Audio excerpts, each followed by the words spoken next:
सार वचन राधा स्वामी वार्तिक भाग दूसरा वचन 246।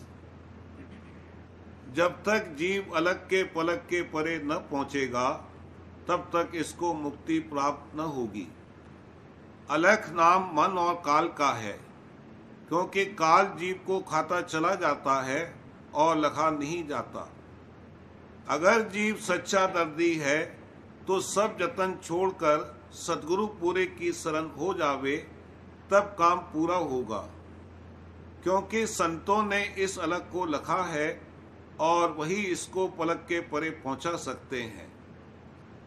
तीन लोक और जितने अवतार और देवता हुए हैं, अलग के पलक के बाहर नहीं गए और संत उसके परे पहुंचे हैं।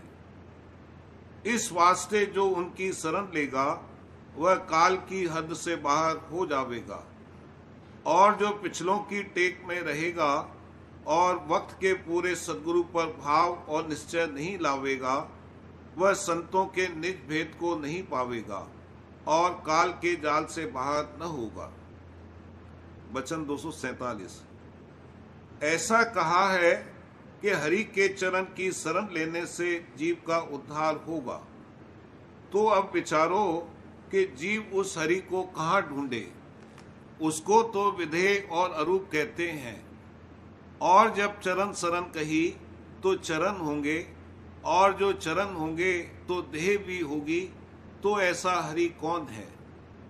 संत कहते हैं कि इस कहने से मतलब सद्गुरु की शरण लेने से है, क्योंकि हरि गुरु एक हैं।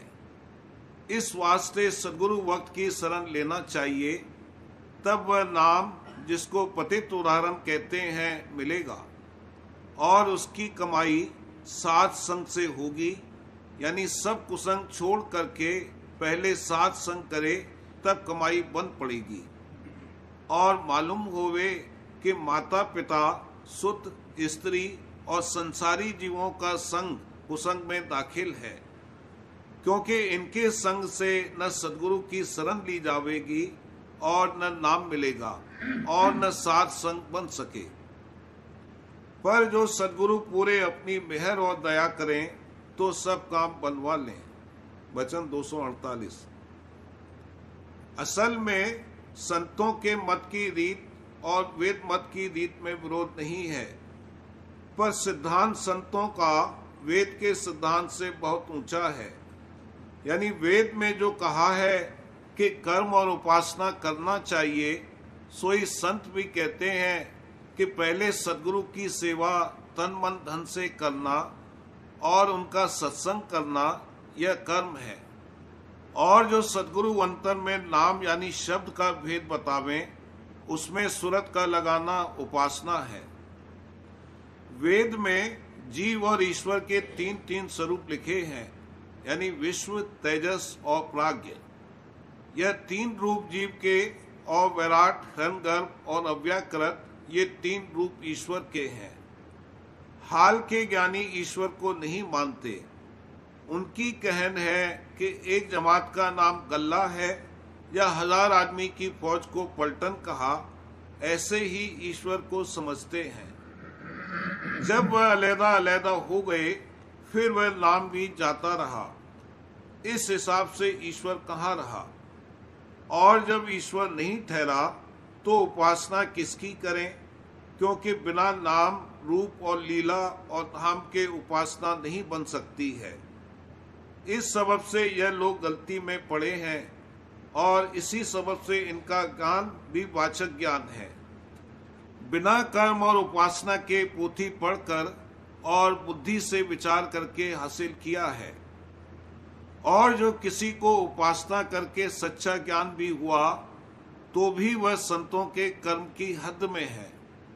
निज देश संतों का उसके बहुत आगे और ऊंचा है। और जो कर्म के वेद में लिखे हैं वह पिछले युग के हैं, न तो वह जीवों से विधि पूर्वक अब बन सकते हैं और न उनमें वह फल है। अब जो कोई कर्म करे वह भी संतों के द्वारा, और जो उपासना करे वह भी संतों की दया लेकर, तब काम पूरा बनेगा। यानी वेद के सिद्धांत और उसके परे पहुंचेगा। और तरह से इस वक्त में कुछ काम नहीं बनेगा।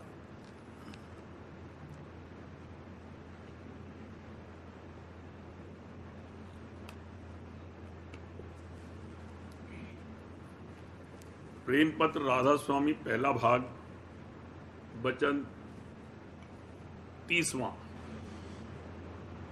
सूरत को भी आहार और रस देना चाहिए जैसे तन, मन और इंद्रियों को दिया जाता है।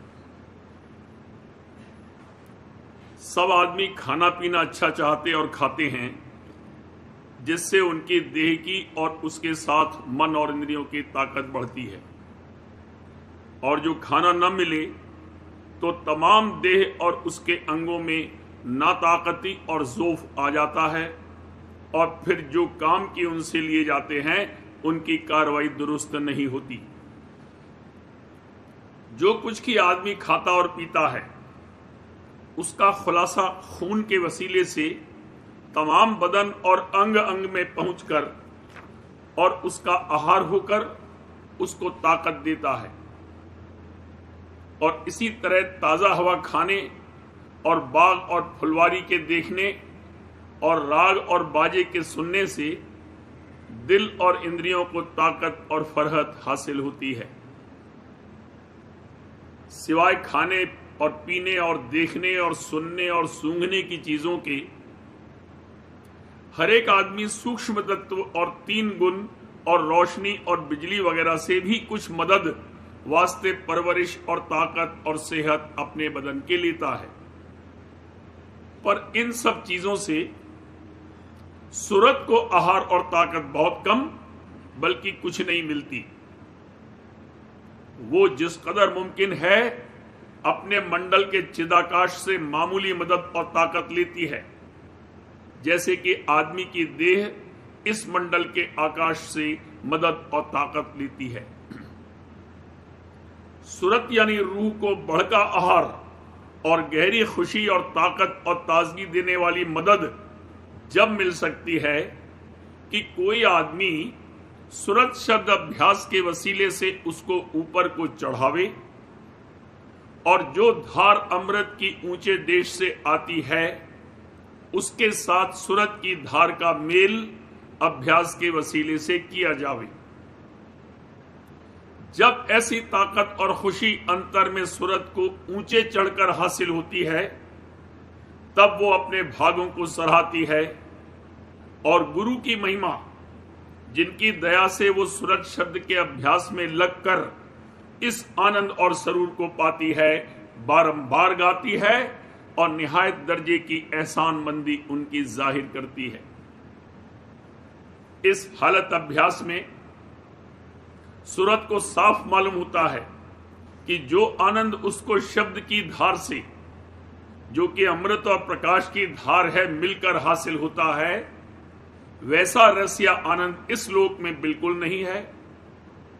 और जो जो अभ्यास बढ़ता जाता है, यानी जिस कदर सूरत ऊंचे को चढ़ती जाती है, उसी कदर वो आनंद दिन दिन बढ़ता जाता है और अभ्यासी की हालत बदलती जाती है, यहां तक कि उसको इस दुनिया के भोग विलास और राजपाट और हुकूमत कुछ भी नहीं सुहाते हैं, और कुल मालिक सत्य पुरुष राधा स्वामी दयाल के चरणों में प्रीत और प्रतीत गहरी और ज्यादा से ज्यादा होती जाती है, और दुख सुख देह और दुनिया के उसको मालिक की दया से और अंतर के आनंद हासिल होने से बहुत कम व्यापते हैं, और जो ज्यादा ऊंचे दर्जे तक पहुंच जावे तो बिल्कुल नहीं व्यापते।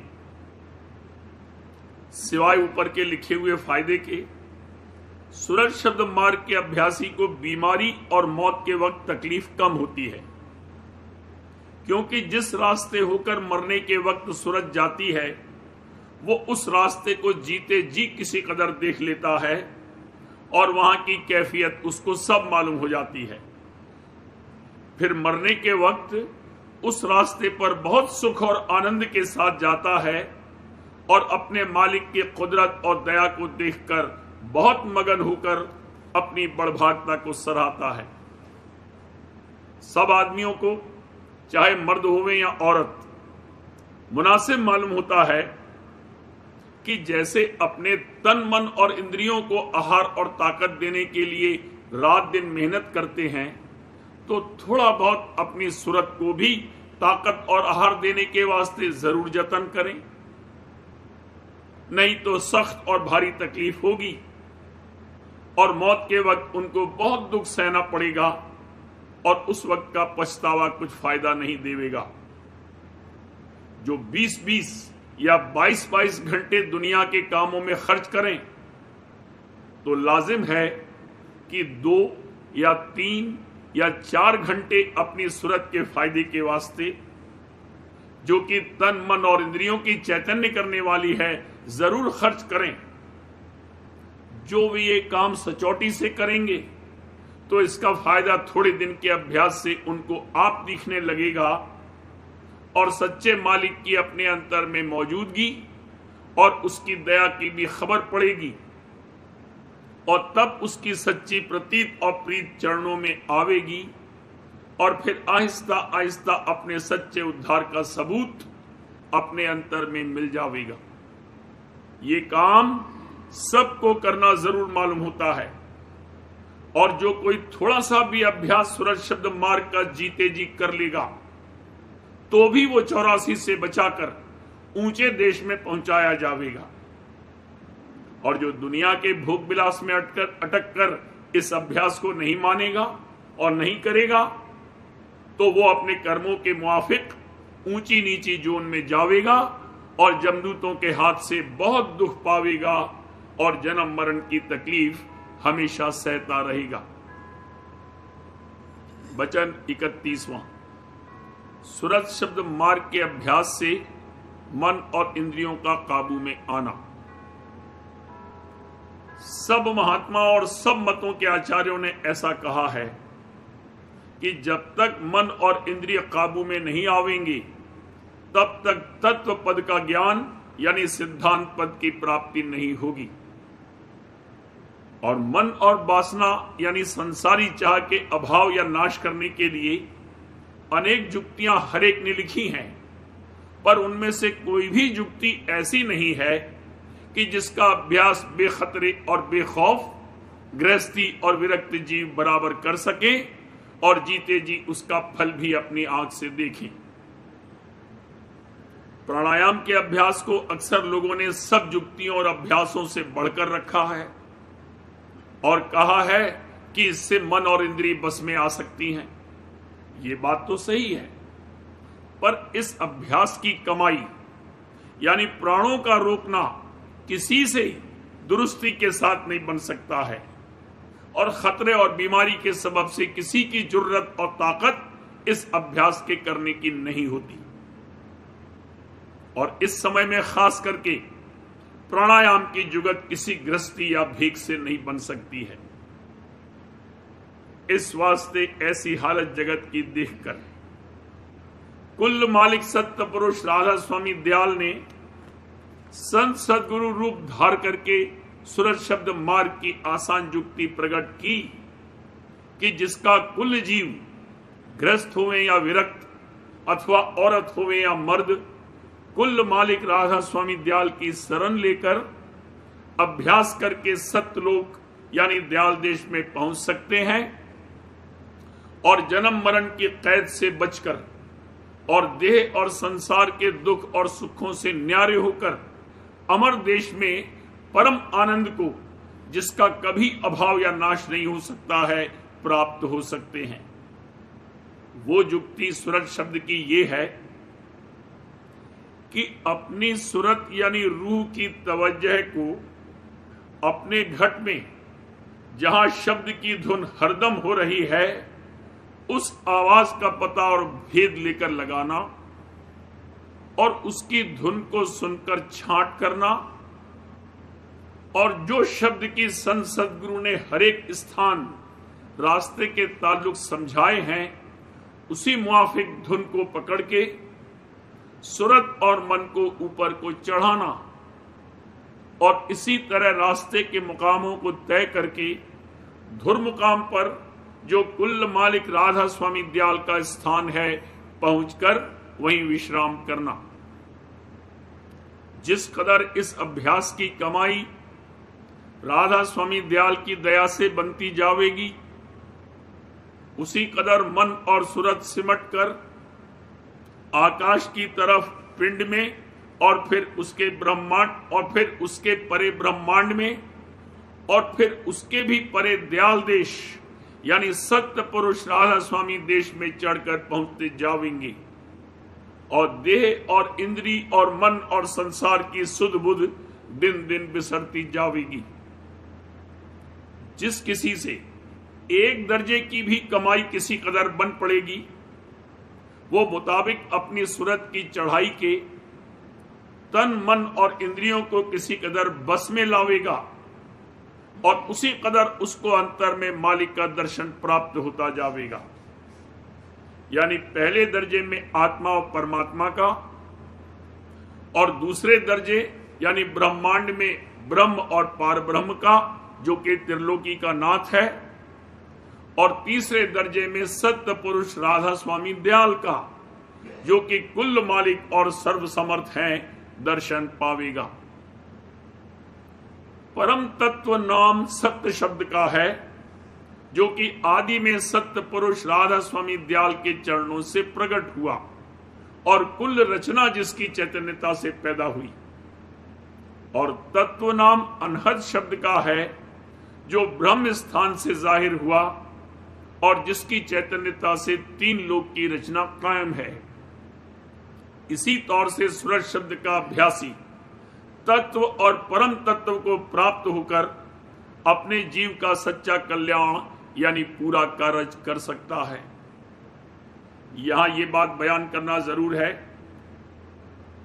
कि जबकि सूरज शब्द मार्गी अपने अभ्यास के बल से सूरज चैतन्य को जब चाहे शब्द चैतन्य की धार से मिलाकर ऊपर को चढ़ा सकता है और उस वक्त तन मन और इंद्री किसी कदर या बिल्कुल उसके काबू में आ सकते हैं, तो उसको इख्तियार हासिल हो जाएगा कि जब चाहे जिस कदर ताकत मुनासिब जाने उनको देकर काम लेवे या किसी वक्त बिल्कुल उनसे काम न लेवे।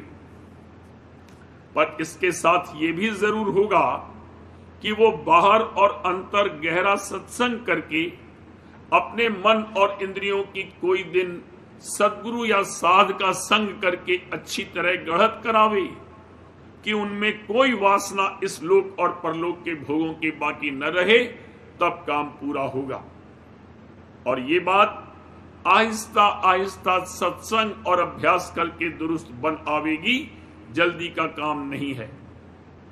क्योंकि जो मन और इंद्रियों की गढ़त और सफाई नहीं होगी तो वे आकाश के परे नहीं चढ़ सकेंगी और अभ्यास में हमेशा अनेक तरह की तरंगे उठाकर खलल डालते रहेंगे।